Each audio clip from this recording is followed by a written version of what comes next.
de revisar, así que este, no sean tan exigentes, porque cada rato me escriben mañana, tarde y noche, ¿no? Entonces, si es que quieren saber algo o tienen alguna duda, por favor, el momento y el espacio es este, ¿ya? Los días que tenemos las clases. Yo siempre al comenzar y al terminar la clase les digo, ¿no tienen alguna duda, alguna pregunta?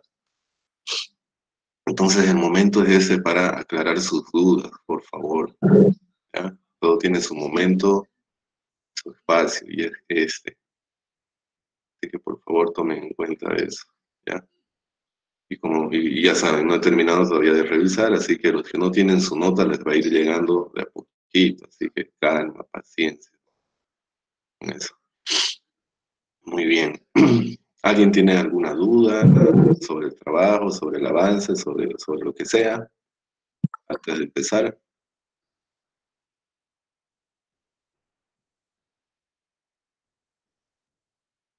Nada, bueno, vámonos de lleno entonces a clase. ¿Se ve la diapositiva?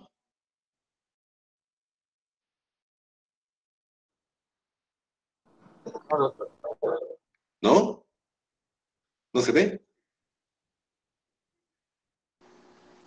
No, doctor. Ah, ya, ya. No lo debió compartir.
Cadê o doutor, Igor?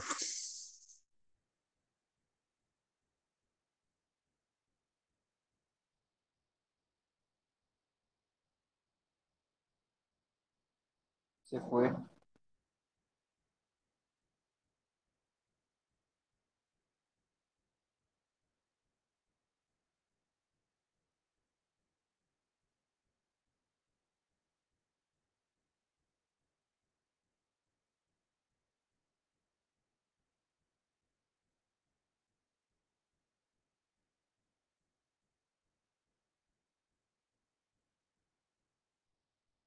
Acho que a internet dele deve ter caído, né?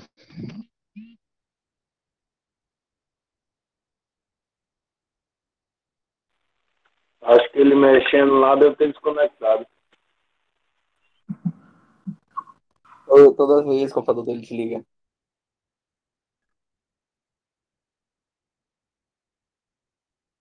E aí, Daniel, tu tá aí, é? E aí, pai, velho? O ouro? Beleza, mano.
Ya volvió, ¿no?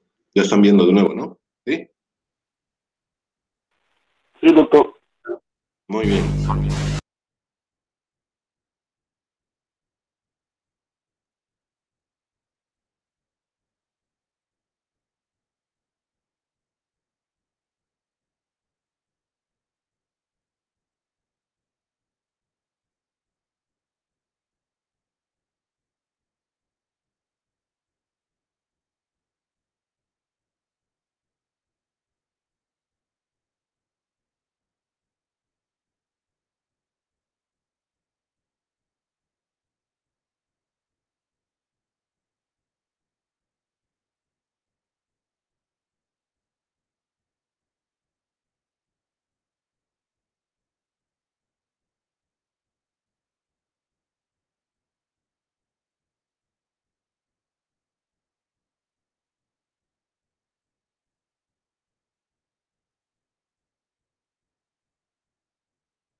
Necesito que sepan, pero vuelvo y les digo, las clases son orientadoras.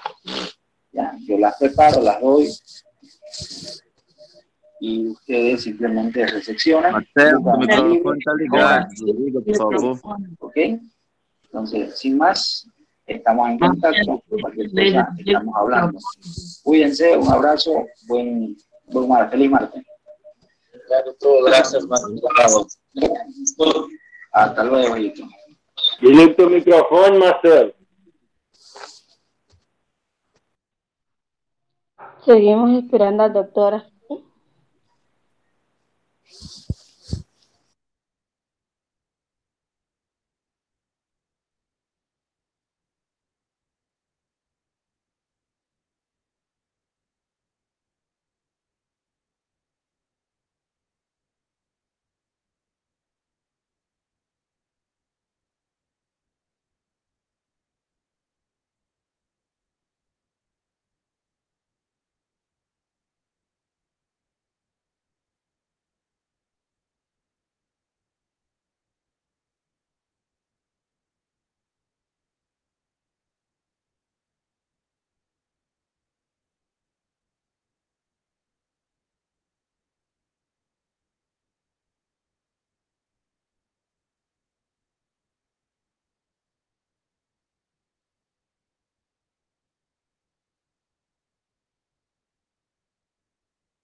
Bueno, a ver, esperemos que esta vez no se corte.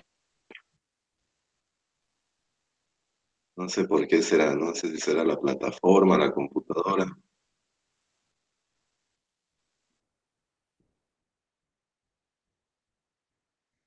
escuchan, no?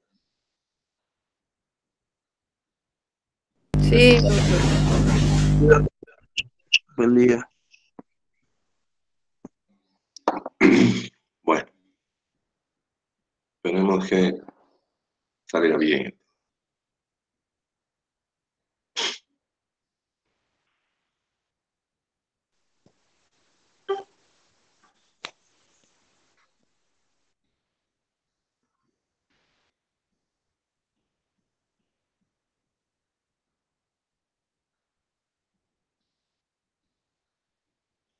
Muy bien, ¿ven la diapositiva? Sí, doctor. Ya, ahora sí.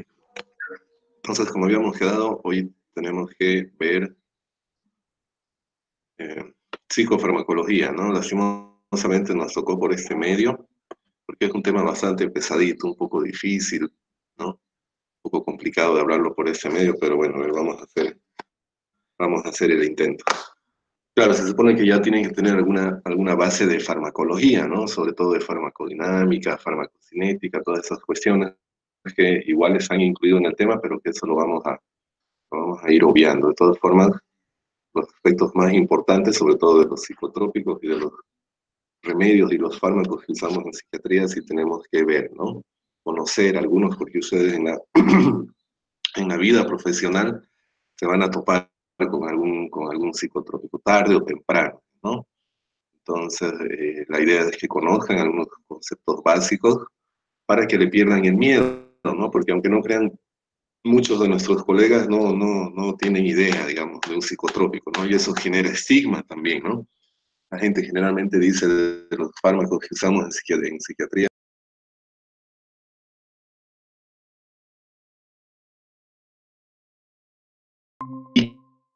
y que tiene efectos secundarios. Y van a ver que no es así, digamos, ¿no? Usados con buen criterio los psicofármacos, de hecho, hace muy bien, aunque no crean que son muy nobles, ¿no? Cuando evidentemente se tiene un diagnóstico, un buen diagnóstico, y sobre todo el uso de esos remedios, ¿no? Entonces vamos a empezar. En realidad, antes de entrar de lleno al tema, la psicofarmacología entonces es una rama de la farmacología, ¿no? Que estudia el efecto de determinados fármacos sobre los procesos mentales y conductuales. Por eso es psicofarmacología, ¿no? Se aboca al estudio específicamente del efecto de los remedios que tienen sobre el sistema nervioso central, ¿no? De ahí nace el concepto de lo que es psicofármaco y psicotrópico, ¿no? Así que ese concepto tienen que saber, ¿no? Yo también suelo preguntar el concepto de psicofármaco, ¿no? Porque hay mucha confusión, ¿no? Psicofármaco, psicotrópico, drogas, ¿no? Entonces, un psicofármaco o psicotrópico es un principio activo, es decir, un remedio con una acción farmacológica sobre los procesos mentales, ¿no? Que modifican la actividad psíquica o sustancia química capaz de modificar el psiquismo normal o patológico. En resumen, el psicofármaco o el psicotrópico es un remedio que tiene un efecto sobre el sistema nervioso central, ¿ya? Y aquí radica la importancia de que a través de este remedio o de la acción que tiene este remedio, ¿no? Se puede modificar la actividad psíquica, ¿no? Ya sea normal o patológico. Vean la importancia de esos remedios, ¿no? No es, por ejemplo, como un antibiótico, ¿no? Que yo les puedo dar un antibiótico por más que no lo necesiten, pero no va a generar muchos cambios en la persona, ¿no? Sin embargo, los psicotrópicos, por más que la persona esté sana, si yo le doy un psicotrópico, de alguna manera va a generar un cambio en su psiquismo, en la actividad mental, sea una mente enferma o sea una mente sana, ¿no?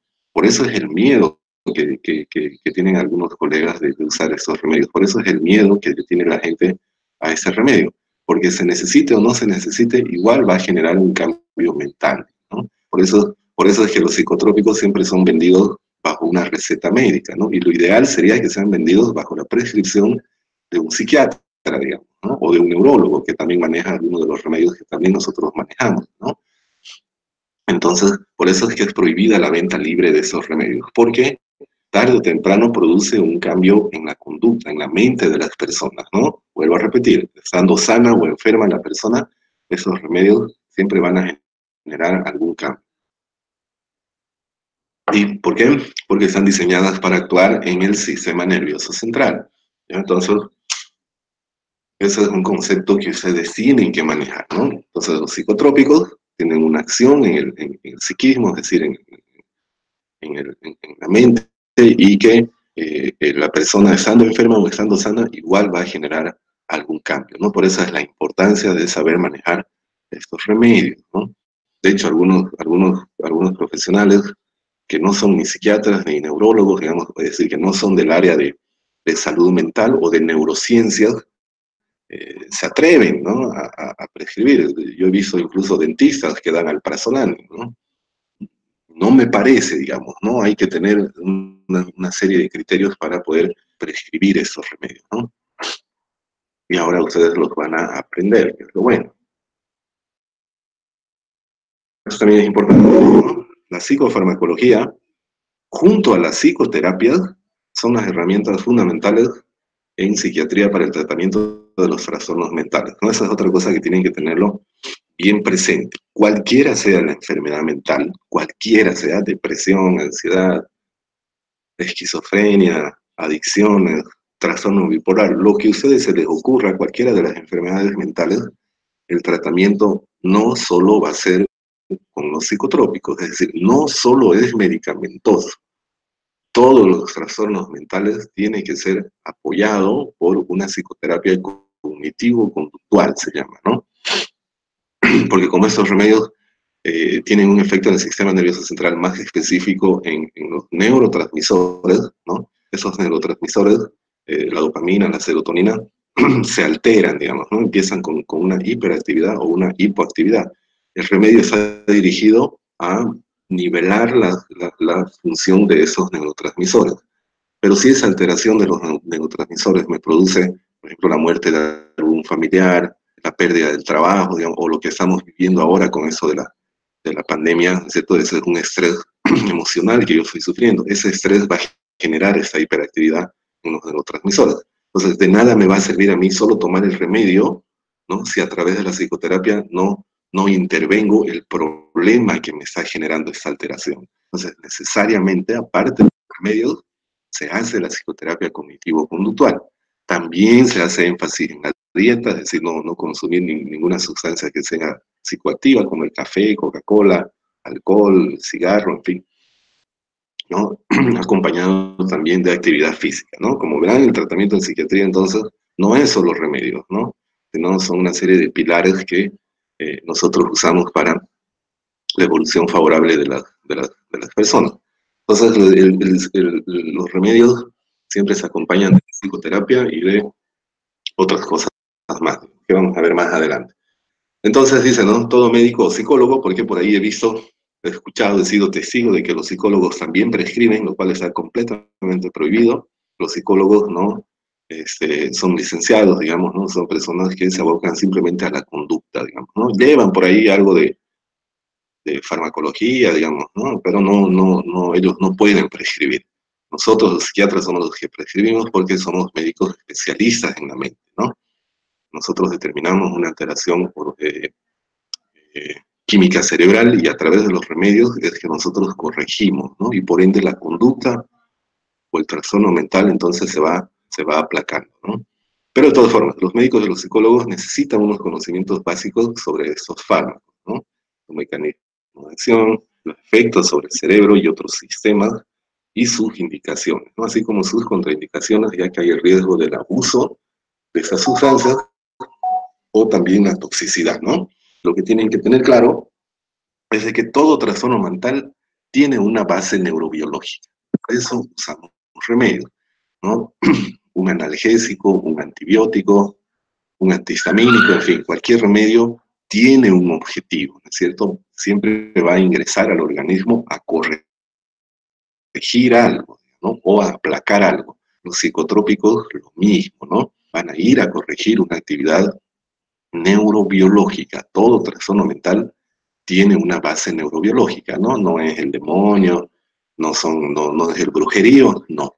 ¿No? Entonces, si usamos nosotros los remedios en psiquiatría es porque sabemos que tiene que ir a corregir algunas funciones en el cerebro, digamos, ¿no? Entonces, eso es importante saber.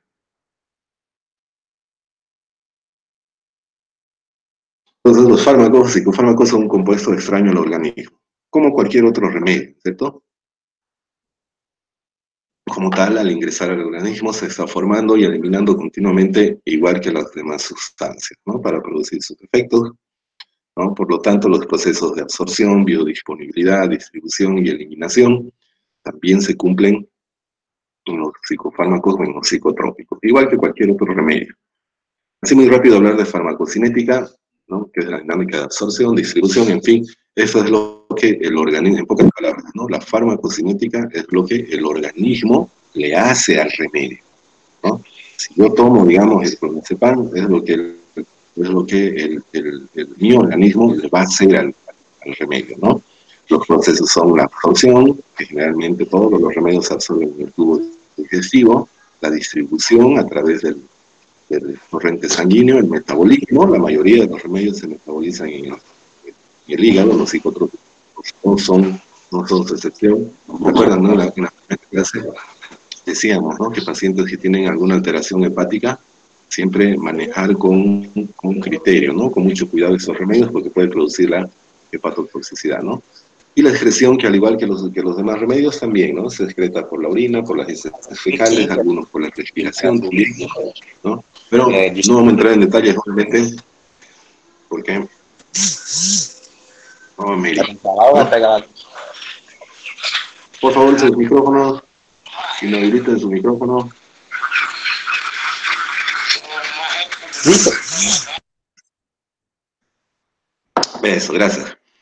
Bueno, antes, ¿no? Es imprescindible conocer la capacidad de los fármacos para atravesar las barreras biológicas, ¿no? En pocas palabras, cuáles son las vías de administración de los psicofármacos, ¿no? Como dice ahí, la vía oral es la principal y es la que más usamos, ¿no? Por eso dice la principal vía de administración, ¿no? Esos psicofármacos existen en comprimidos y cápsulas, ¿no?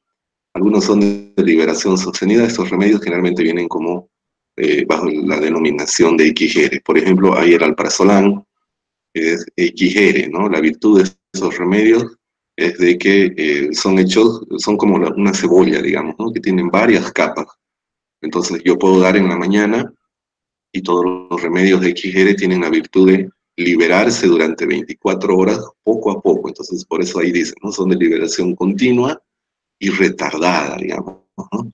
¿Qué ventaja me trae eso de que el paciente no esté tomando una dosis en la mañana, a mediodía y en la noche, ¿no? Sino simplemente solo una toma. Toma en la mañana y el remedio durante el día, digamos, se va liberando de a poco y en forma continua el efecto, ¿no? Y se mantiene las 24 horas. Hay algunos analgésicos que también son XR, ¿no? Seguramente van a ver ustedes en la práctica en los hospitales. Seguimos con las vías de administración, las vías parenterales, que son las no orales, obviamente, ¿no? La endovenosa, utilizamos muy poco la administración endovenosa, ¿no? Generalmente lo usamos en emergencias, en casos de diazepam, cuando los pacientes llegan con agitación psicomotora, ¿no? Y aún así, digamos, es un poco difícil porque cuando el paciente está agitado, se está moviendo constantemente, es muy difícil, digamos, achutarle directamente a la vena, ¿no? En el delirium tremens sí podemos usar, ¿no? El delirium tremens es la entidad clínica que se caracteriza por la abstinencia abrupta al consumo del alcohol, ¿no? A ellos sí, digamos, porque se los puede amarrar, se les canaliza, se les pone un tapón de parina y a través de ahí podemos ir administrando el remedio, ¿no? Pero la vía endovenosa es poco usada, ¿no? La intramuscular también se usa, ¿no? Sobre todo en emergencias, en el deltoides, como se ve ahí en la figurita, en caso también de pacientes que no quieran recibir vía oral, ¿no? Igual, en cualquier paciente agresivo, agitado, entonces hay que agarrarlo nomás entre 4 o 5 personas o hacerle una llave ahí karateca y decirle a la enfermera que inyecte en el deltoides, ¿no? Por vía intramuscular también hay fármacos de liberación sostenida, es decir, sobre todo hay algunos antipsicóticos que se puede administrar mensual, ¿no? Como el aldol decanoato, ¿no? Es decir, yo le pongo todo el primero de cada mes y queda como un depósito el remedio, ¿no? Y durante el mes igual se va liberando de a poquito, de a poquito, de a poquito, ¿no? Que son los remedios de pot, ¿no? Eso para que lo sepan, ¿no? Eso no voy a preguntar. Simplemente para cultura de ustedes. Ejemplo, digamos, ¿no? Si llega un paciente que es psicótico, maníaco, con conductas autolíticas, ¿no? Con ideación suicida, que es agresivo, o que está en una crisis de pánico, y que ese paciente representa un peligro para nosotros, o para los demás, o para él mismo, entonces nosotros utilizamos el famoso cóctel que le llamamos, que es de aquí, ¿no? En una jeringa cargamos una ampolla de aldol de 5 miligramos, midazolam de 15, Fenergan, y eso administramos intramuscular SAT, ¿no? Entonces, esas son las indicaciones para nuestro famoso cóctel, ¿no? Al paciente hay que agarrarlo y vía deltoides, entonces administramos esos remedios, ¿no? A los 5 o 6 minutos el paciente ya se está durmiendo, entonces ya podemos manipularlo mejor, ¿no? Ahí ya lo llevamos a la contención mecánica, ¿no? Cuando el paciente llega agitado, ¿no es cierto?, está psicótico, no quiere recibir ningún remedio, ellos no toman, ¿no? Siempre primero tratamos de persuadir de forma verbal, ¿no? Aunque sea con engaños, digamos, ¿no? Una de las técnicas que yo usaba o que yo uso con los agitados es decirle, bueno, desesperado, a ver, te voy a medir la presión, me digo, ¿no? Si se dejan, les mido la presión y le digo, tu presión está muy alta, entonces voy a poner un remedio en inyección para que te baje, porque te puede dar un infarto, digamos, en fin, se puede complicar, ¿no? Si aceptan, belleza, ¿no? Se los inyecta y a los 5 minutos ya están dormidos. Hay otros que no aceptan, entonces ni modo, hay que usar nomás la fuerza. Bueno. Entonces, farmacodinámica corresponde a la parte de la farmacología que ocupa el estudio de los mecanismos, es decir, la farmacodinámica es lo que el remedio le hace al organismo, ¿no es cierto? Dependiendo los receptores que se tengan, ¿no? Ustedes saben que los remedios van y ocupan el lugar de un receptor en las células, ¿no? En las membranas celulares, ¿no? No vamos a entrar en detalle, ¿no? Eso sí pregunto, clasificación de los psicofármacos, ¿no? Tienen que saber cuáles son los remedios que nosotros usamos en psiquiatría. Entonces tenemos los antidepresivos, antipsicóticos, estabilizadores del estado del ánimo, ansiolíticos, hipnóticos, antidemenciales y estimulantes, ¿no? Ese es el gran grupo. Claro, hay otros, digamos, ¿no? Pero ya son más específicos para el uso en los profesionales de salud mental.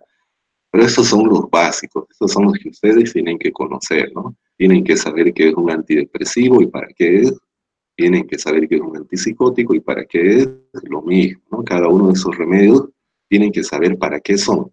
No necesariamente saber el mecanismo de acción, eso ya queda para nosotros, ¿no?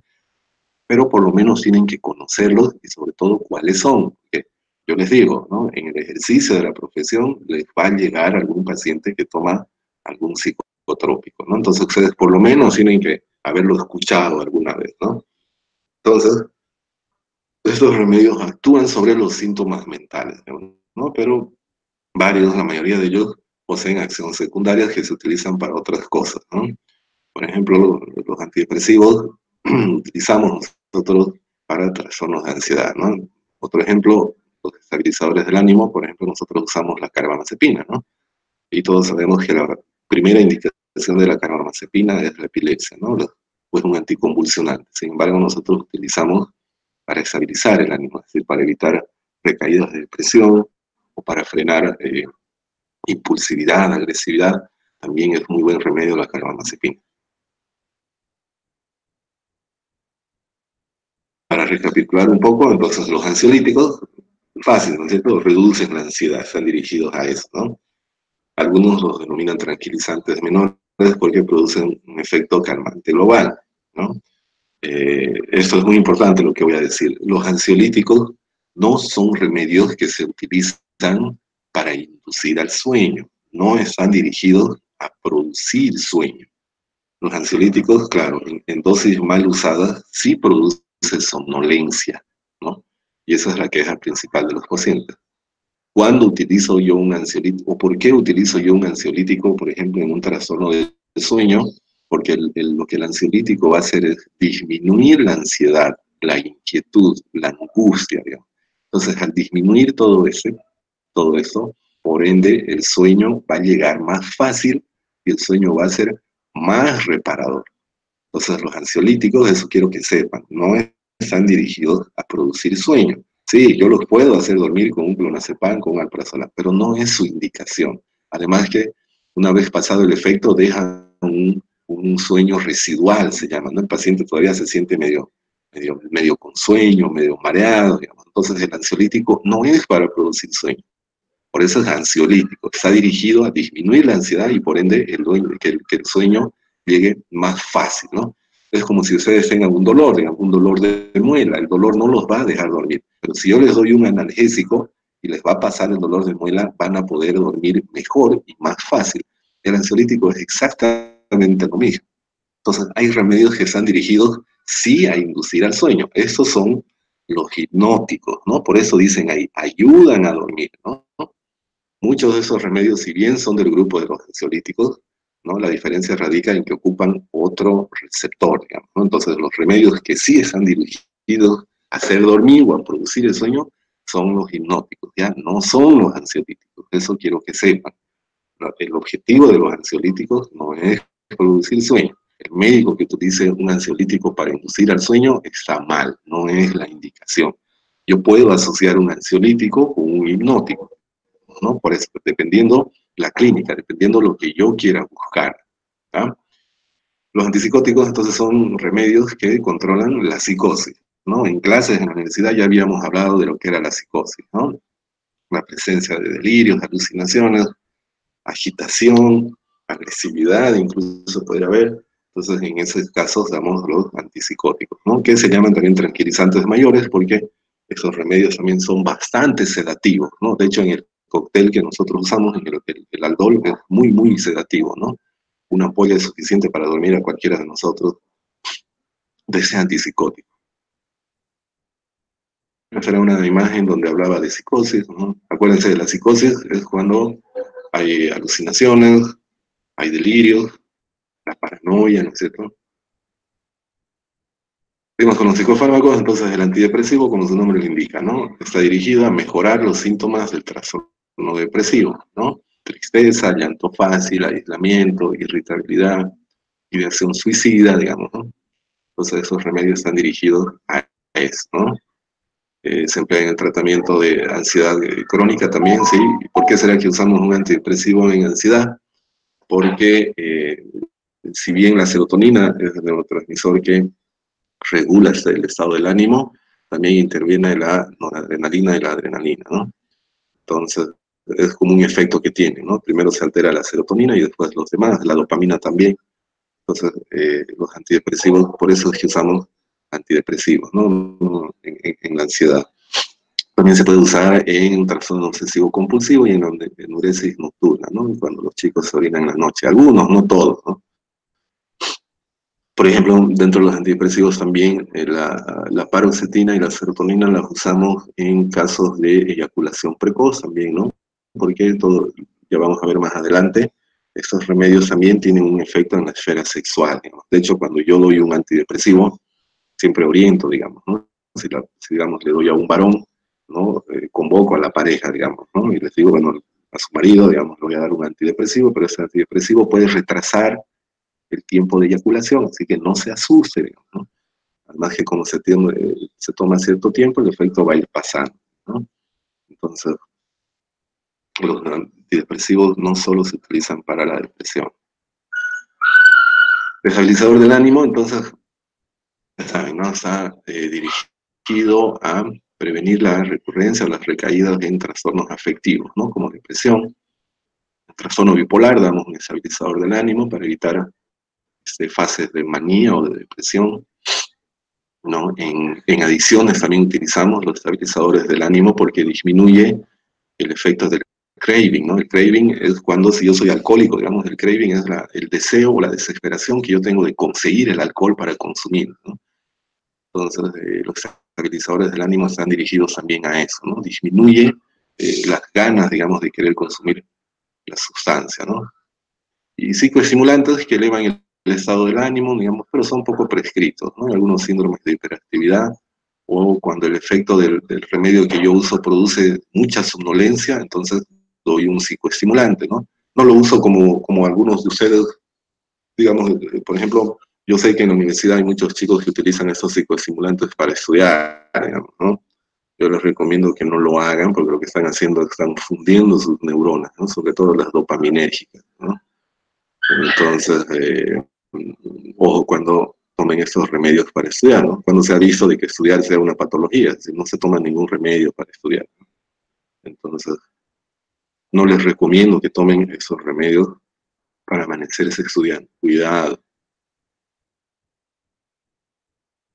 Bueno, conceptos importantes, las interacciones, ustedes ya saben, ¿no? Cuando se administran dos remedios juntos, puede uno interferir con el otro, o algunos pueden potenciar, digamos, su actividad, ¿no? Por ejemplo, si yo doy dos ansiolíticos juntos, se van a potenciar, ¿no? O el ejemplo más clásico, ¿no? Si yo doy un antihistamínico, que ustedes saben, pueden producir un poco de sueño, y encima le doy un clonazepam, un alprazolam, entonces van a potenciar su efecto y la persona va a estar con sueño, digamos, ¿no? Se va a dormir, o su función cognitiva va a disminuir un poco. Entonces, conocer las interacciones farmacológicas, ¿no? La abstinencia de un psicofármaco, entonces, cuando yo un psicotrópico por cierto tiempo, entonces la deshabituación del remedio no tiene que ser de golpe, ¿no? Porque ahí puede producir tolerancia.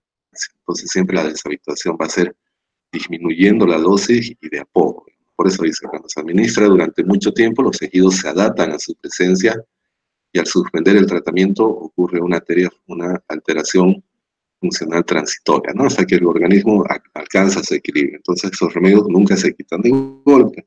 Es igual que la betametasona, ¿no es cierto? Que esos remedios, siempre la deshabituación se hace de a poco, ¿no? Bueno, recomendaciones generales sobre la prescripción de estos fármacos, ¿no? Entonces, utilizar estos fármacos, es decir, se tienen que utilizar estos psicotrópicos, pero los que ya son probados y los que son conocidos, ¿no? Por ejemplo, dentro de los ansiolíticos, yo utilizo mucho el clonazepam y el alprazolam, porque son remedios que ya son, no antiguos, ¿no? Pero son remedios clásicos, ¿no? Que todo el mundo conoce sus efectos, todo el mundo conoce su acción. En pocas palabras, son remedios que son seguros, digamos, ¿no? Han salido algunos otros ansiolíticos, ¿no?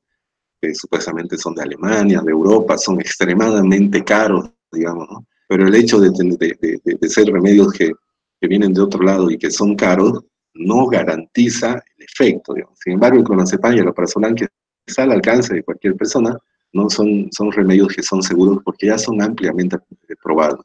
Igual los antidepresivos, hay un montón de antidepresivos, hay otros que son carísimos, digamos, pero que han sido muy poco usados. Es decir, la evidencia clínica de esos remedios no se conoce. ¿Qué quiero decir con esto? De que el hecho de que un remedio sea caro no quiere decir que sea bueno. Es mejor utilizar un remedio que sea muy conocido y barato, porque el efecto lo vamos a conocer, ¿ya? Entonces siempre tengan presente eso, no solo con los psicotrópicos, con cualquier otro, ¿no? El hecho de que un remedio sea caro no quiere decir que sea bueno, ¿no? Cambiar el fármaco solo por una buena razón, ¿no? En psiquiatría es muy común que cambiemos el esquema de estos remedios. Generalmente yo al prescribir un psicotrópico, yo veo el efecto clínico a partir de la segunda semana. Por ejemplo, llega un paciente con depresión y ansiedad y yo le voy a dar, ¿no?, su antidepresivo, su ansiolítico, pero yo tengo que advertir al paciente y decirle, mire, vamos a iniciar el tratamiento, pero usted va a empezar a sentirse mejor a partir de la segunda semana. Puede ser que esa primera semana que tome los remedios no sienta ningún cambio, pero eso no quiere decir que el remedio no sirva, sino que está empezando a producir su efecto. Entonces el próximo control, yo le diré al paciente que retorne a las 2 semanas para ver cómo está evolucionando. Entonces a las 2 semanas el paciente ya puede decir, sí, me siento mejor, estoy durmiendo mejor, mi ánimo ha mejorado, ya no siento las palpitaciones, en fin. Entonces es importante saber eso, que los psicotrópicos tienen, es decir, llegan a su pico de máximo de acción a la segunda semana. Ya no es un efecto inmediato, no es que yo te doy un antidepresivo ahorita y mañana ya estás feliz, no tarda en hacer efecto, ¿no? Claro, si en las 2 semanas no ha habido una mejoría, entonces yo ya tengo un criterio para poder cambiar el fármaco o aumentar la dosis. Eso ya quedará a criterio del médico, ¿no? Combinar fármacos solo por razones especiales, ¿no? Siempre evitar de dar los mínimos remedios, es decir, siempre evitar la polimedicación, ¿no? Pero también va a depender eso del criterio, ¿no? Ajustar cuidadosamente la dosis, siempre empezamos con dosis mínima y dependiendo la respuesta, entonces ya vamos o aumentando la dosis o ajustando, ya nunca dar, sobre todo un psicotrópico, digamos el clonazepam viene de 2 miligramos, que es decir, la presentación, no dar de entrada 2 miligramos, ¿no? Porque los van a hacer dormir a los pacientes. Entonces siempre empezar con la dosis mínima, que generalmente es 0,5, y de ahí se va subiendo, incluso se puede disminuir. Entonces, por eso hay que ir ajustando la dosis de a poco, ¿no? Considerar el intervalo entre tomas, ¿no? Eso quiere decir que ustedes saben, ¿no? Los psicotrópicos, un gran porcentaje de estos remedios pueden producir somnolencia. Entonces, si yo voy a prescribir un ansiolítico, puedo fraccionarlo, ¿no?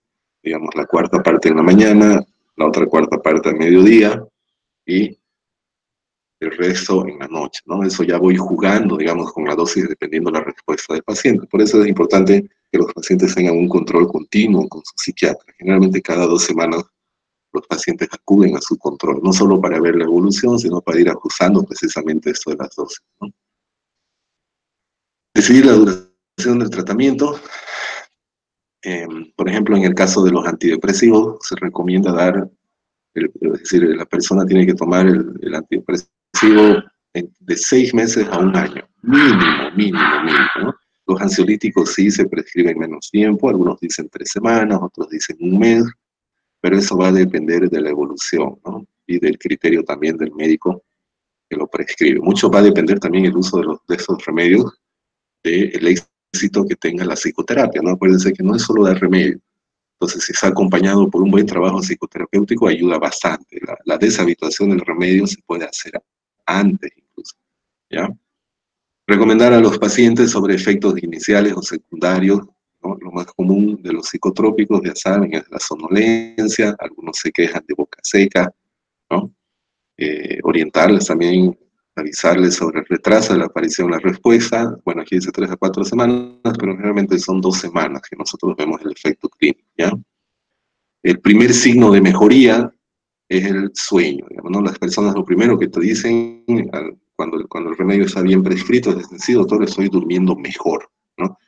De hecho, la mitad del motivo de consulta en psiquiatría son los problemas en el sueño, ¿no? Y yo les doy un ansiolítico, ¿no? Pero como les decía al principio, el ansiolítico no les produce sueño, sino que disminuye la ansiedad y por ende duermen mejor, ¿no? Entonces, un indicador importante de que el tratamiento está yendo bien es de que una de las cosas que mejora primero siempre es el sueño, ¿no? Entonces, el sueño es muy importante. El dormir mal, al otro día yo soy irritable, de mal humor, ¿no? Me cuesta pensar, es decir, es como si mi cognición estuviera un poco nubilada, digamos, ¿no? En cambio, cuando uno duerme bien, al otro día hasta el estado del ánimo está mejor. Entonces, un gran indicador de que mi tratamiento está yendo o bien o mal es que el sueño va mejorando, ¿no?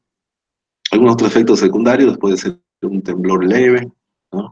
En caso de que pacientes manejen, por ejemplo, maquinaria pesada, digamos, ¿no? O sean conductores, advertir siempre sobre el sueño leve que puede producir, ¿no? O modificar bien el tiempo de toma, digamos, ¿no? Que no tome en la mañana, pero sí en la noche. Digo, va a depender mucho de cada paciente. Bueno, la prescripción en grupos especiales, ¿no? Los niños. La mayor parte de los trastornos psiquiátricos de niños se trata sin medicación, ¿ya? Yo diría que solo el 10% de los trastornos mentales en niños se utilizan algunos psicotrópicos, ¿no?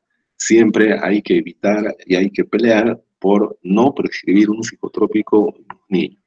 ¿Por qué? Porque ustedes saben que el cerebro, el sistema nervioso central en los niños todavía está madurando, ¿cierto? Todavía está creciendo, todavía se está desarrollando. Entonces, el introducir un psicotrópico puede alterar algunas funciones del cerebro y por ende del desarrollo del niño. Entonces, no es bueno prescribir, ¿no? ¿Cuándo está indicado dar un remedio a los niños? ¿No? En psicosis agudas, porque hay chicos que tienen, puede haber la esquizofrenia temprana, ¿no? Delirios y alucinaciones.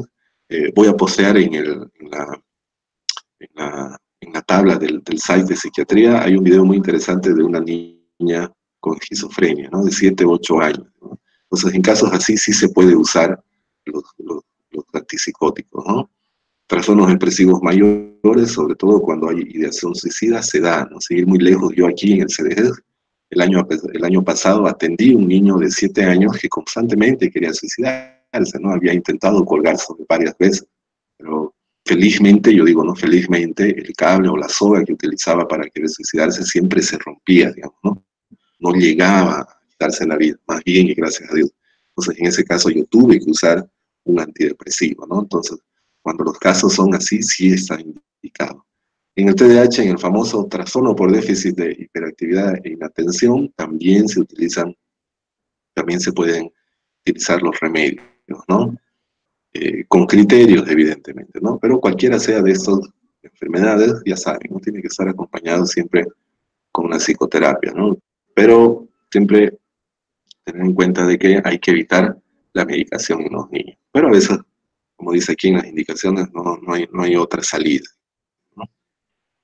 Claro, hay dosis pediátricas también, ¿no? Obviamente no es la misma dosis, por ejemplo, para mí que tengo esquizofrenia con un niño que tenga esquizofrenia. Las dosis van a ser diferentes, igual, kilogramo peso, como las dosis pediátricas, ¿no? Y los pacientes ancianos, obviamente, ¿no? Esos pacientes son muy sensibles a los efectos secundarios, ¿no? ¿Por qué? Porque la función hepática, renal en ellos está disminuida, ¿no? El hígado o el riñón de una persona de 60, 70 años no tiene la misma actividad que la nuestra, por ejemplo, ¿no? Entonces, sobre todo el uso de las dosis siempre va a ser mínima, y con mucho cuidado, ¿no? Ir modulando la dosis en estas personas. En el caso de las mujeres embarazadas, también, ¿no? Hay que evitar en lo posible los psicofármacos, sobre todo el primer trimestre del embarazo, ¿no? Por el riesgo de teratogénesis, ¿no? Algunos fármacos, la mayoría diría yo, pueden producir teratogénesis, ¿no es cierto? Malformaciones en los fetos, ¿no? En los bebés. Los psicotrópicos obviamente van a producir sobre todo en el sistema nervioso central, digamos, ¿no? Entonces, mucho cuidado con el uso de estos fármacos en mujeres embarazadas, ¿no? Ustedes ya saben, conocen por farmacología la clasificación de los fármacos en el embarazo, ¿no? La A, los B y los C, ¿no? Dependiendo de esa clasificación, entonces ustedes se podrán usar. Hay algunos que sí se pueden usar durante el embarazo, ahorita vamos a ver, ¿no?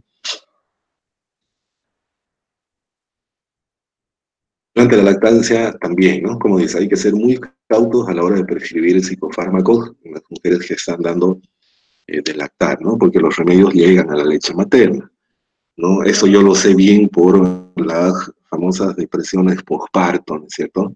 Hay depresiones postparto que son muy intensas, son muy aparatosas, ¿no?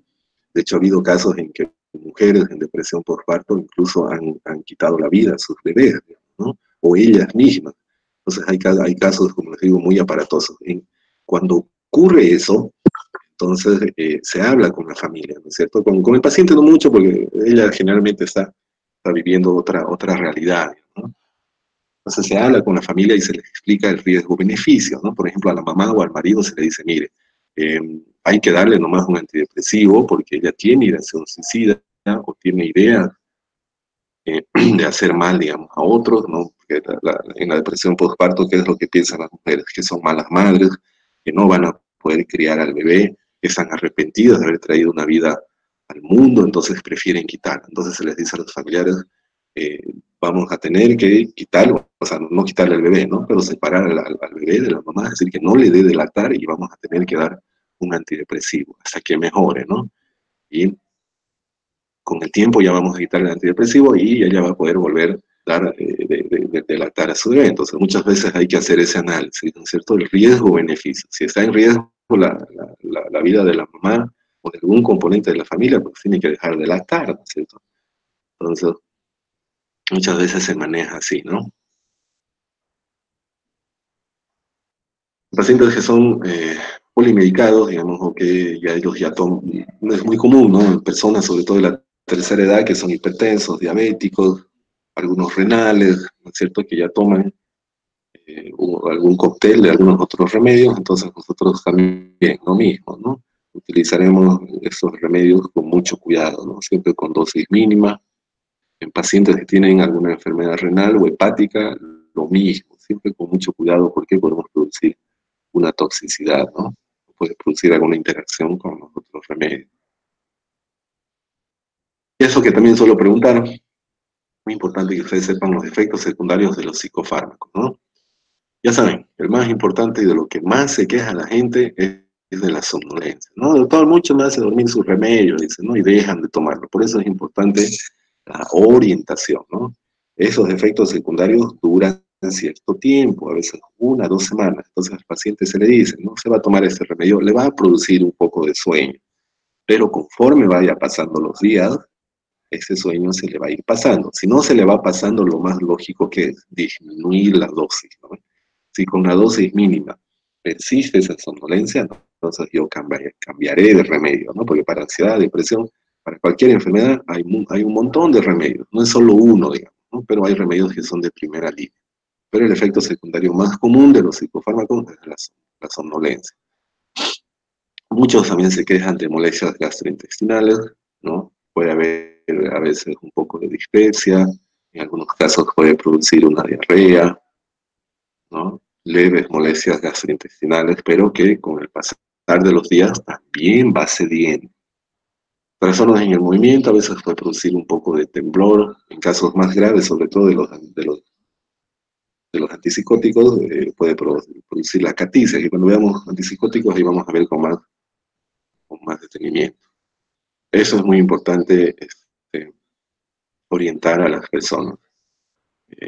No es que produzca disfunción sexual, ¿no? Sino que algunos remedios, como les decía, ¿no? Sobre todo los antidepresivos, tienen un efecto en la esfera sexual. Entonces, algunos pueden producir un retraso en el caso de los hombres, en la eyaculación, ¿no? Es decir, el orgasmo, ¿no? Entonces, sea mujer u hombre, a los que vayamos a prescribir y son casados, digamos, tienen una pareja, siempre orientarles, ¿no? Decirles, ese remedio puede producir un retraso en el orgasmo, entonces tómenlo con calma, están advertidos, ¿no? Eso va a ir pasando. Por eso es que algunos se utilizan para la eyaculación precoz, ¿no? Sobre todo los estabilizadores del ánimo, como la carbamazepina, algunos antidepresivos, no todos, pueden producir un aumento de peso, ¿no? Hay otros que producen pérdida de peso, ¿no? Por ejemplo, los antidepresivos duales, como la duloxetina, en fin, otros pueden producir un aumento de peso. Y la fluoxetina, que es uno de los más usados, al revés, produce pérdida de peso, ¿no? En fin, algunos pueden alterar un poco la glicemia, algunos pueden producir hiponatremia, ¿no? Alteraciones cognitivas, sudoración, en fin, esos ya son efectos secundarios más a largo plazo, en pacientes crónicos, ¿no? Que toman años toman un antipsicótico, un estabilizador del ánimo, en fin, ¿no? Pero los 4 primeros son los más comunes en las personas y lo que nosotros vemos en la práctica. Bueno, eso era un chistecito.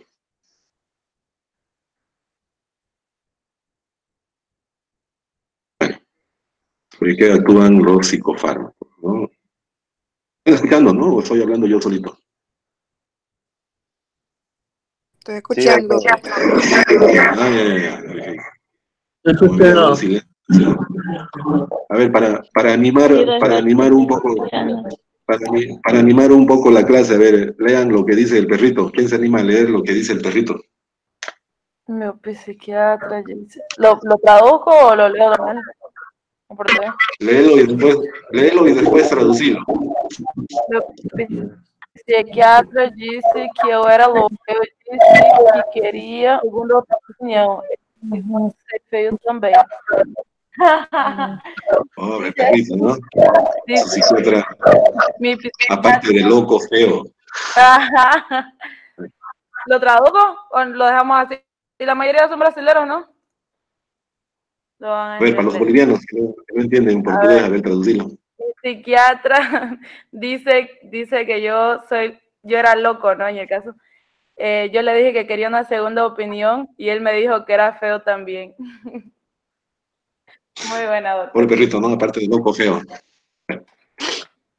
Seguimos entonces. Bueno, eso es muy importante. Eso también también tienen que ser, supuestamente esto ya lo han visto, ¿no? Sobre todo en fármaco, en neurofisiología, cuando llevaron fisiología y vieron lo que es el sistema nervioso central, se supone que ya lo vieron, pero yo siempre lo nombro porque es muy importante, ¿no? Aquí se resume la génesis de los trastornos mentales, digamos, ¿no? Aquí es donde nosotros tumbamos o rompemos ese mito de que las enfermedades mentales son el diablo, digamos, ¿no? O son las 7 fumadas poderosas que me hicieron un trabajo, ¿no? O que el espíritu de no sé quién, no. Entonces, los psicofármacos actúan sobre estas sustancias que todos los tenemos, y que se alteran y que al alterarse producen los trastornos mentales. Entonces, todos los psicofármacos o los psicotrópicos tienen un efecto sobre los neurotransmisores, ¿ya? Estas son las aminas biógenas o biológicas, ¿no? La dopamina, la noradrenalina, serotonina, histamina, acetilcolina, en fin, ¿no? GABA, por ejemplo, ¿no? La dopamina se altera, nosotros decimos hiperactividad dopaminérgica cuando hay psicosis. Es decir, cuando yo tengo delirios y alucinaciones, la dopamina tiene una hiperactividad, se produce más o la actividad está elevada, digamos. Entonces, el antipsicótico está dirigido a estabilizar la función de la dopamina, ¿no? En el caso de la depresión es la serotonina, porque la serotonina regula el estado del ánimo, ¿no? En el caso de la ansiedad es el GABA el que está alterado junto con otros, digamos, ¿no? O sea, a la hora de la hora están alterados todos. Pero la dopamina, por ejemplo, regula, digamos, los pensamientos, la actividad psicomotriz y la sensopercepción, ¿no? La serotonina, el estado del ánimo, ¿no? El GABA, junto con el aparato adrenérgico, la ansiedad, ¿no es cierto? Entonces, los neurotransmisores están dirigidos a corregir la actividad de estos neurotransmisores. ¿Por qué? Repito, porque en las enfermedades mentales son estas sustancias en el cerebro que se ven alteradas, ¿ya? Eso tienen que tenerlo claro. Entonces, la génesis de los trastornos mentales está dada por la actividad patológica de los neurotransmisores, ¿ya? Como decía hace rato, ¿no? La dopamina entonces está envuelta en las emociones, en el estado del ánimo, en la regulación del control motor, ¿no? Una hiperactividad, digamos, de la dopamina produce actos motores extraños, así cuando los pacientes se tiran al piso, ¿no es cierto?, empiezan a revolcarse, la inquietud psicomotriz, ¿no?, está dada por la alteración de ese neurotransmisor. Los delirios y las alucinaciones igual, ¿no? El pensar que Jesús me dio poderes especiales, digamos, o que me está persiguiendo la CIA, el FBI, ¿no? También está dada por una hiperactividad de la dopamina. El escuchar voces, el ver cosas volando, digamos, ¿no? También, es decir, las alucinaciones también es por una hiperactividad dopaminérgica. Los tics. Una pregunta. ¿Cuál será? Una vez, nosotros tenemos un hotel ahí en Cobija, y una vez llegó una huésped, ¿cierto?, americana. Mi madre está aquí en el grupo, ella tal vez diga aquí mejor la situación, porque ella no hablaba español. Ahí ella le dejó una carta a mi madre, creo que ella se sintió en confianza con mi madre, diciéndole, ella no se sacaba la máscara, eso ya tiene creo que unos 2 años atrás, no se sacaba su máscara de la cara por nada en el mundo, ¿no? Y ella le escribió una carta diciéndole dónde ella vivía en Estados Unidos, le dijo que se sentía perseguida, que creía que en los aires acondicionados la estaban espiando por la ventana, por los lugares. Ella decía que no se sentía en ningún lugar segura. Ella dijo que la estaban persiguiendo, algo así. Y nosotros creímos que ella tenía, en el caso ahora, ¿no?, lo que estamos leyendo. Sí, ¿y qué máscara pues usaba? O sea, máscaras faciales de esas para no... Esas redondas que usan los pedreros, blancas, no me acuerdo el nombre. La quirúrgica usaba. Ya lo sabe. Esas redondas. Y ella no se tocaba por nada y que era toda, no podía llegar muy cerca de ella, que ella quedaba toda paranoica. Bueno, lo más probable es que, bueno, ella tenía pues, ¿no? una paranoia, por ahí habrá sido una esquizofrenia paranoide, en fin, pero ha debido estar psicótica, ¿no? ¿Se acuerdan que en clases les conté, ¿no? de esa paciente de que era una enfermera, ¿no? Y que hizo su esquizofrenia paranoide, y que ella días antes o sea, mientras estaba psicótica, había ido al dentista de la misma institución, ¿no? Y ella creía, ese era su delirio paranoide, creía de que el dentista le había implantado micrófonos en las muelas, ¿no? Para monitorizar y escuchar todo lo que ella decía, ¿no? Iba al baño y lo mismo, pensaba que había cámaras en el baño, que había micrófonos. Entonces, eso es muy común en la paranoia. Y es muy común en los gringos, digamos, personas de Europa, de Estados Unidos, es común que hagan esos trastornos paranoides o esa psicosis, ¿no? En clases habíamos dicho, ¿no? Los delirios más comunes, ¿cuáles son? Los místicos religiosos, los que hablan de Dios, ¿no? De cosas ocultas, o también los paranoides, ¿no? Son los dos delirios más comunes. Seguramente esa mujer, esa chica tenía algún trastorno psicótico, pero los delirios eran de tipo paranoico, ¿no? Entonces ahora ya saben, ¿no? En ella estaba alterada la dopamina, la función de la dopamina estaba elevada. Entonces a través de un antipsicótico, si le hubiéramos dado un antipsicótico, una risperidona, un aldol, seguramente ella hubiera mejorado, ¿no? Bien tu ejemplo, así nos ayuda a graficar la cuestión. En la depresión también está disminuida la dopamina, ¿no? No es la principal, pero también coayuda, ¿no? Bueno, eso de los receptores ya no importa. La serotonina también es otro neurotransmisor muy importante, porque esa interviene en el sueño y en el estado del ánimo y emociones. Eso es lo más importante, ¿no? En un cuadro depresivo hay una hipoactividad serotoninérgica, es decir, la actividad de la serotonina está disminuida, ¿ya? Entonces, como ahí hay la flechita de menos, ¿no? Entonces, una disminución de la actividad de la serotonina produce irritabilidad, ira, agresividad, ¿no? Afecto deprimido, ¿no? Una disminución de la libido. A veces ese es el motivo de consulta en una depresión, ¿no? Llega la pareja y dice, doctor, mi marido, mi mujer no quiere que ni la toque, digamos, ¿no? Y aparte de eso está de mal humor, no quiere salir de la habitación, entonces ya sabemos que la serotonina está hipoactiva, es decir, no está funcionando bien. Entonces hay alteraciones en el sueño, ¿no? Entonces los antidepresivos están dirigidos a aumentar esa actividad serotoninérgica y por ende el estado del ánimo y toda la clínica que representa la depresión va mejorando, pero ya saben, de a poco, ¿no? El efecto de esos remedios no es inmediato, no es como analgésico o como antibiótico, ¿no? Entonces, los dos neurotransmisores que intervienen más en los trastornos mentales son la dopamina y serotonina, ¿no? Ya saben qué maneja cada una de estas sustancias químicas, ¿no? Y ahora ya saben que los psicotrópicos o los remedios que utilizamos en psiquiatría están dirigidos a corregir la actividad de estos neurotransmisores, ¿no? Eso es muy importante lo que les estoy diciendo, ¿ya? Eso en los libros está, pero de una manera en que es muy difícil de entender. Ojalá que a través de este medio estén entendiendo, porque una manera más fácil de explicarles o decirles eso no hay.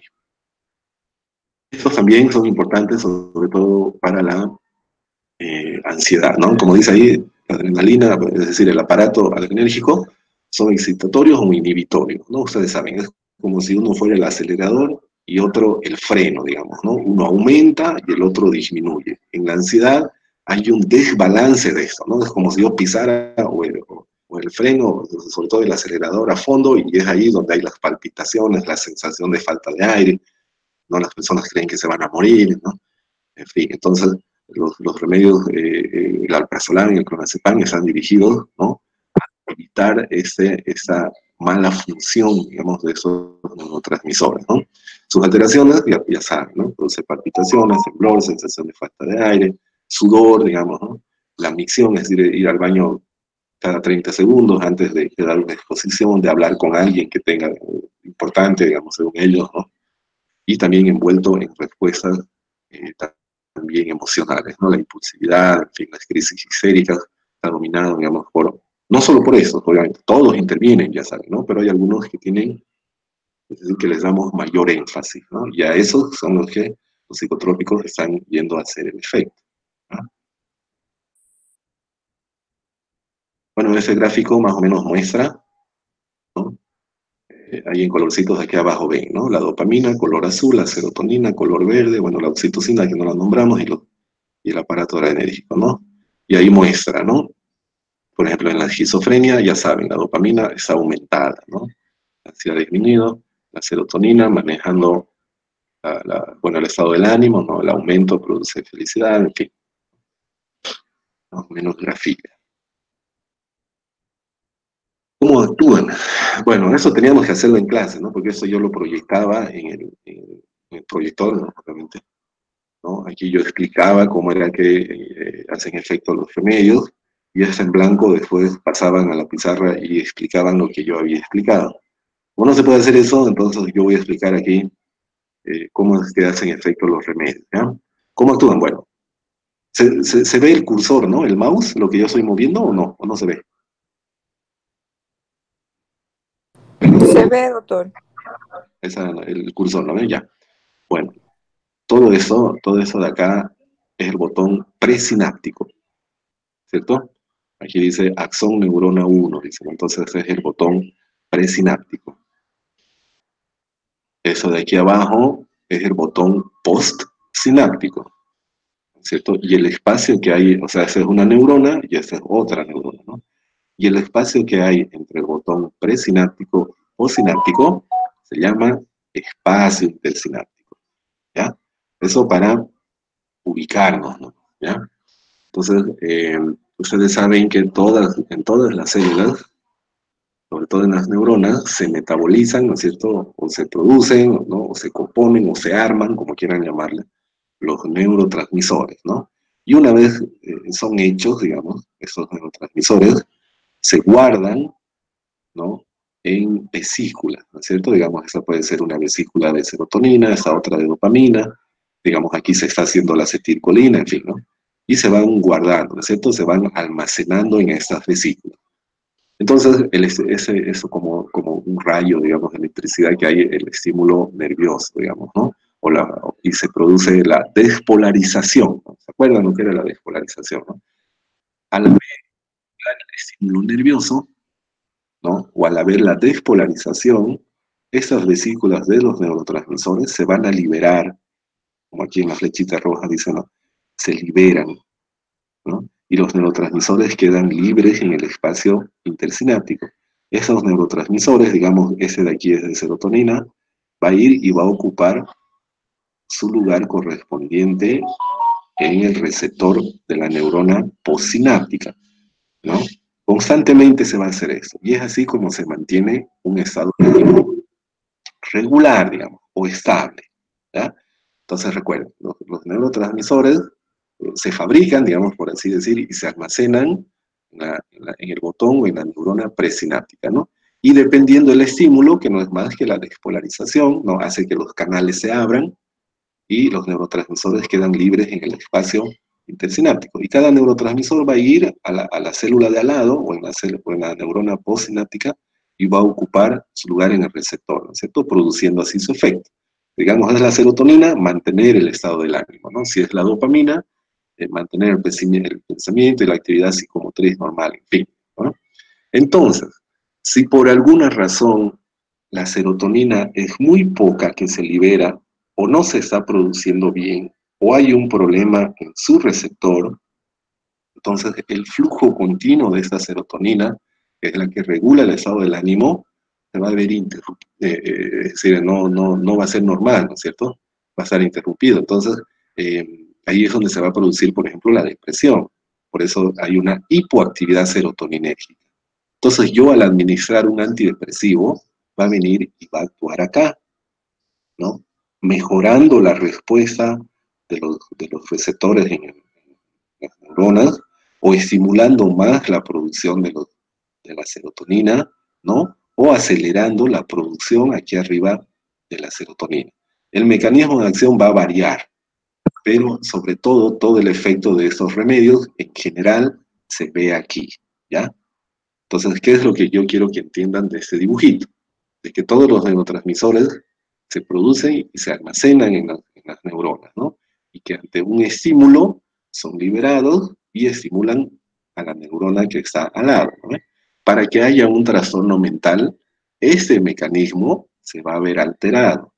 Entonces, el remedio o el psicotrópico que nosotros vamos a dar o vamos a administrar está dirigido a corregir la malfunción que haya en todo este mecanismo, ¿ya?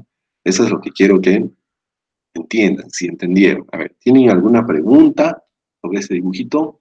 Porque aquí está la clave de entender el efecto de los remedios. O sea, que puede repetirlo. Ya. Volvemos a repetir. Entonces, primero nos ubicamos. Lo que yo hacía, esa vez no voy a poder hacer, ¿no? En los exámenes era copiar ese dibujito, digamos, ¿no? O sea, eso yo explicaba en clase, les hacía pasar a unos 5 alumnos y les ponía así en blanco, ¿no? Les decía, ya, a ver, expliquen, ¿no? Y ese mismo dibujito yo lo ponía en el examen, ¿no? Y les decía, indique o explique qué ve en el dibujo, digamos, o en el gráfico, ¿no? Y ellos explicaban. Pero ahora, lastimosamente, no vamos a poder hacer. De todas formas, a ver, entonces, para ubicarnos, ¿no? Donde estamos viendo el cursor es el botón presináptico que llamamos, ¿no? O la neurona que llega.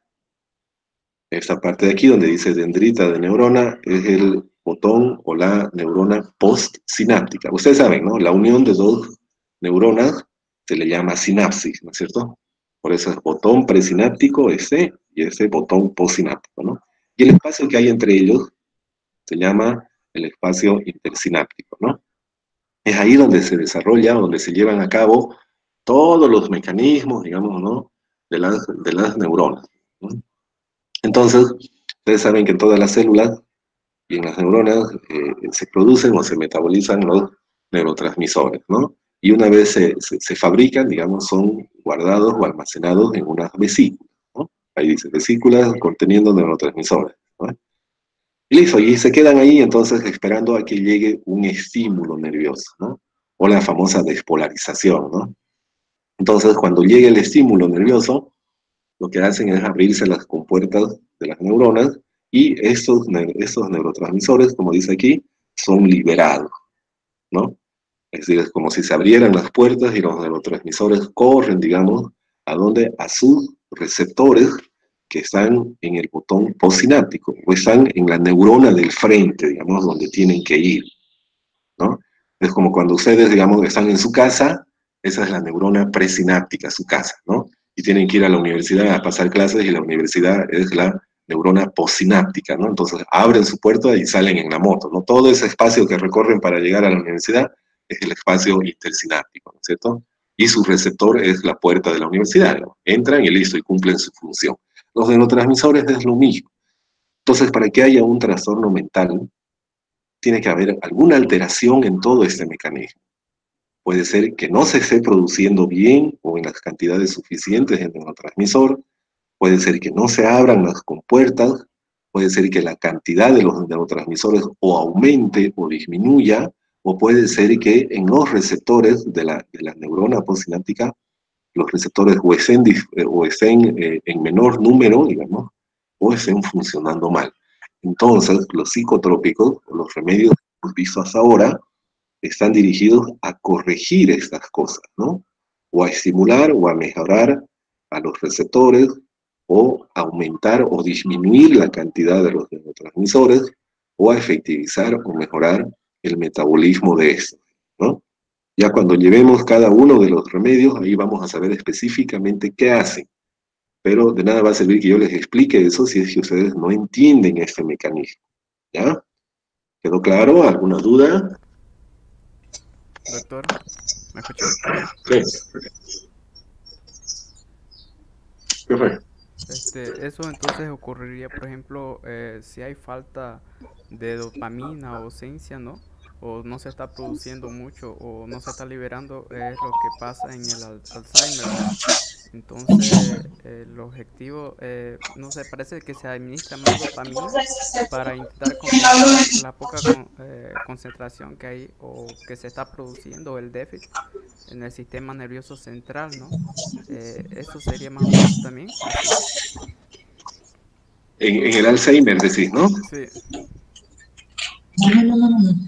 Bueno, es que no, en el Alzheimer el mecanismo, digamos, o la fisiopatología es diferente, ¿no? Ustedes saben que en las neuronas aparecen esos cuerpos amiloideos se llaman, ¿cierto? Entonces, al aparecer en el Alzheimer esos cuerpos amiloideos en la neurona, decía, ¿no? Tu micrófono, voy a desactivarlo porque ni yo ni los demás están escuchando. En el Alzheimer, decía su compañera, en el Alzheimer la fisiopatología, es decir, lo que pasa en la neurona es otra cosa. Claro, también se acompaña de alteración en los neurotransmisores, pero generalmente en el Alzheimer lo que hay es, aparecen esos cuerpos amiloideos que se llaman, ¿no? Y que van llenando las neuronas. Entonces, por ende, la función general de la neurona se ve afectada, digamos, ¿no? Entonces, lo primero que se ve afectado en el Alzheimer es la memoria, ¿no es cierto? La alimentación, digamos, ¿no?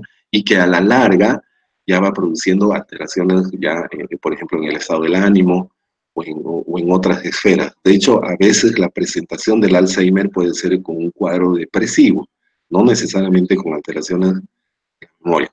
Pero en el Alzheimer, es decir, para ser más claro, las alteraciones suelen ser morfológicas, neuronales, digamos, ¿ya? No tanto químico. Igual hay una alteración química, ¿no?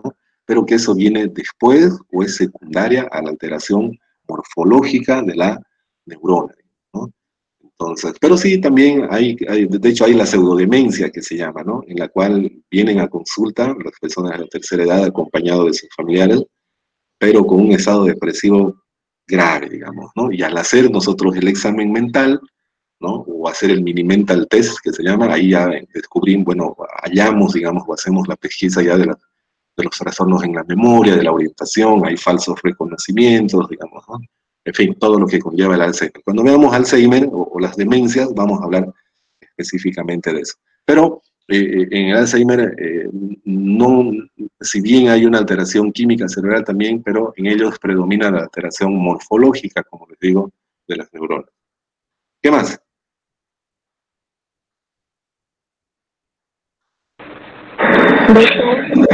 Sí. Buenos días. Hola. Tengo una pregunta.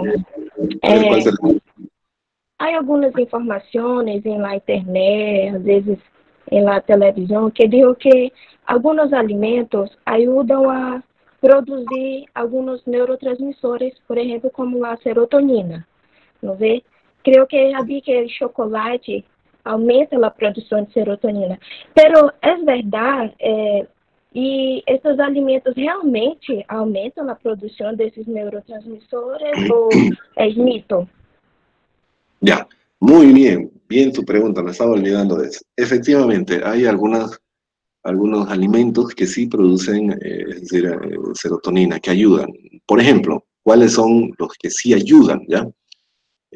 Yo recomiendo a mis pacientes, digamos, que están en depresión, comer la banana, digamos, el plátano, ¿no es cierto? Porque tiene triptófano. El triptófano es precursor de la serotonina. Entonces, las personas que están atravesando por un cuadro depresivo, comer un platanito al día, mientras más manchas negras tengan, digamos, mejor, porque como les digo, tienen bastante triptófano, y el triptófano es precursor, digamos, es la materia prima para producir serotonina, ¿ya?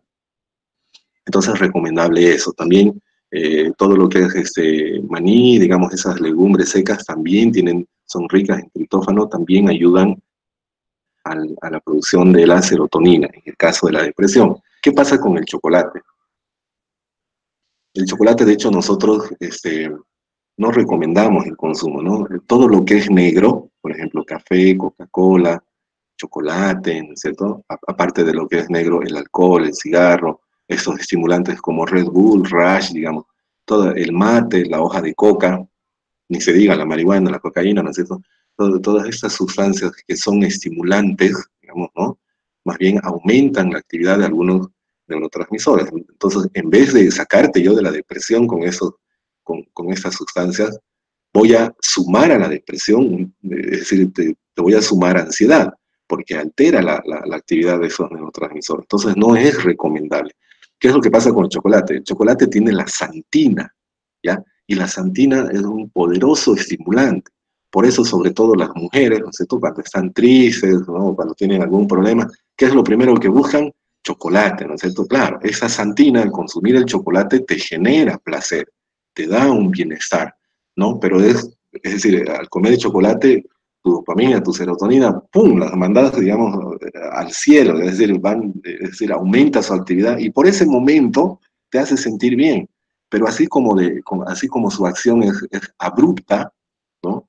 El placer que te genera también disminuye de un momento para otro, es decir, también es abrupto. Entonces, el placer, digamos, la felicidad que te da el comer chocolate es temporal. ¿Y eso qué va a hacer? Que volvás a comer chocolate y estés así comiendo durante todo el día. Pero aparte de darte ese placer, te va a generar ansiedad, te va a hacer aumentar de peso, y todo eso va a ser negativo más bien al cuadro de depresión que ya estás pasando.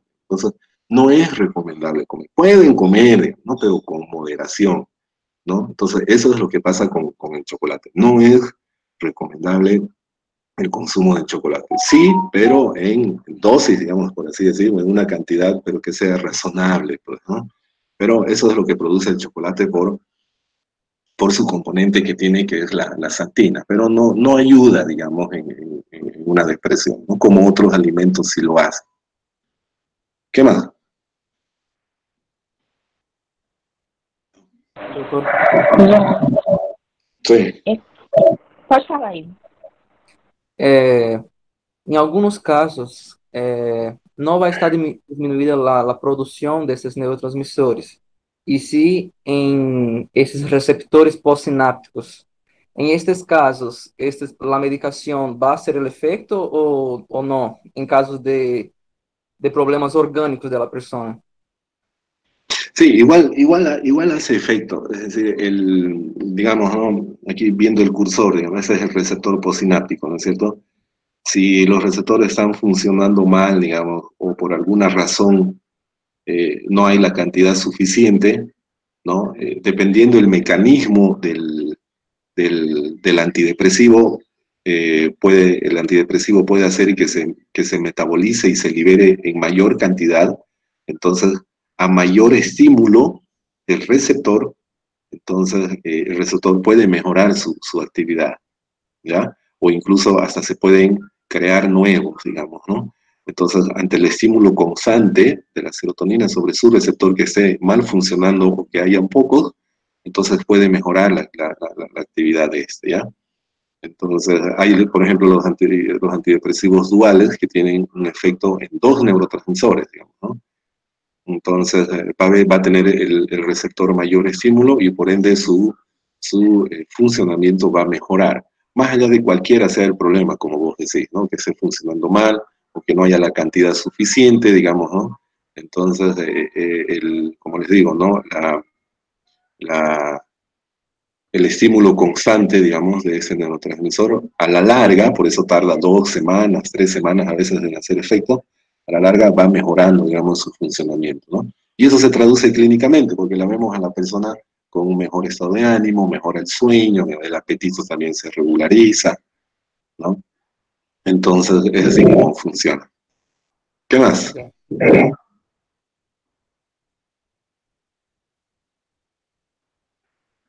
Bueno. Doutor, Sí. há algum exame, tanto de imagem como laboratório, que pueda medir ou quantificar os neurotransmissores ou não? Tengo entendido de que en Europa y en algunos lados del mundo hacen el dosaje de neurotransmisores, digamos, ¿no? Pero no lo hacen en cualquier lado. En algunos lugares, como les digo, los hace, pero aparte de ser algo muy específico, cuesta una montonera de plata, digamos. Y no es decir, por más que hubiera aquí en Bolivia, yo no lo utilizaría, pues, ¿no? Porque clínicamente, por eso decía, las primeras clases en la universidad, ¿no? De psiquiatría, somos eminentemente clínicos, digamos, ¿no? Yo me animaría a decir que es la especialidad, una de las especialidades más clínicas, ¿no? Solo ver a un paciente, conversar con él, digamos, y la clínica que manifiesta ya es suficiente, digamos, para llegar a un diagnóstico. Sí, sería de ayuda, evidentemente, ¿no? Pedir un dosaje, digamos, de serotonina, Pero hay que tomar en cuenta de que la serotonina, es decir, en el caso de la depresión, no solo, o sea, podría ser un screening, ¿no? Pero muchas enfermedades pueden salir alteradas. Entonces es mejor siempre relacionar la clínica. Por eso dicen, ¿no? La clínica es soberana. De que en algunos lados lo hacen, sí, efectivamente, pero es como les digo, un test, digamos, o un laboratorio que es muy, aparte de ser tedioso de hacer, no es muy necesario, pues, ¿no? Porque la clínica ya prácticamente te muestra todo. Pero sí, en algunos lugares del mundo hacen. ¿Qué más?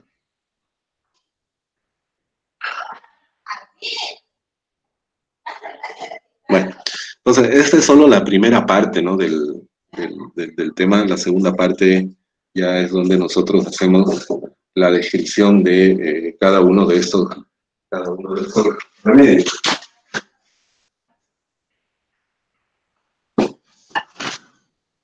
Pero no, creo que no nos va a dar el tiempo, ¿no? Porque ya son las 9:30, ya hemos tenido 1 hora y media de clase. Entonces, nada, la segunda parte la vamos a dejar, ustedes son los programados, supuestamente, ¿no? Entonces, la segunda parte, que ya sería la descripción de cada uno de ellos, la haríamos el día martes y terminaríamos con el tema de farmacología. El jueves voy a repetir lo mismo, ¿no? Con los no programados. El mismo tema que he hablado ahora es lo que vamos a hablar el jueves, ¿ya? Entonces, ¿tienen alguna otra duda sobre el tema? ¿Alguna pregunta?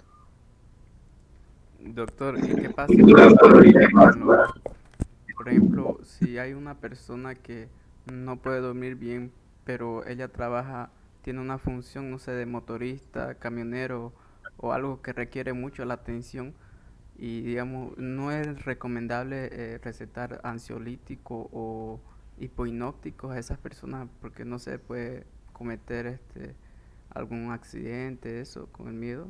Si sabemos que la persona trabaja en algo que necesita de extrema atención.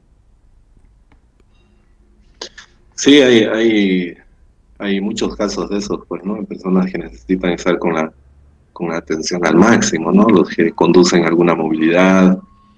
He tenido que atender también a personas de salud, sobre todo las personas que trabajan en laboratorio, también tienen que estar con el nivel de alerta o de atención máximo, ¿no? Por eso decíamos al principio, ¿no? De que esos remedios se puede dosificar muy bien, digamos, ¿no? Yo alguna vez he tenido algún problema con pacientes que manejaban equipo pesado y tenían el turno de la noche, digamos, ¿no? O personas que trabajan en el turno de la noche, entonces se dificulta un poco el uso de los remedios, porque la noche es para dormir, no es para trabajar, pero en fin, hay personas que lo hacen. Entonces invertíamos, ¿no? Es ahí donde se dialoga, es decir, y se charla con el paciente, ¿no? Lo primero que hay que hacer con el paciente es explicarle qué es lo que tiene, ¿no? Se le explica por qué tiene eso. Yo a las personas, a los pacientes, les explico eso de los neurotransmisores, ¿no? Les digo, en el cerebro tienen unas sustancias como granitos de arena, ¿no? Y que cuando se alteran o disminuyen su actividad, pasa todo lo que usted me está relatando, ¿no? Es de mal humor, o no tiene apetito, llora, en fin.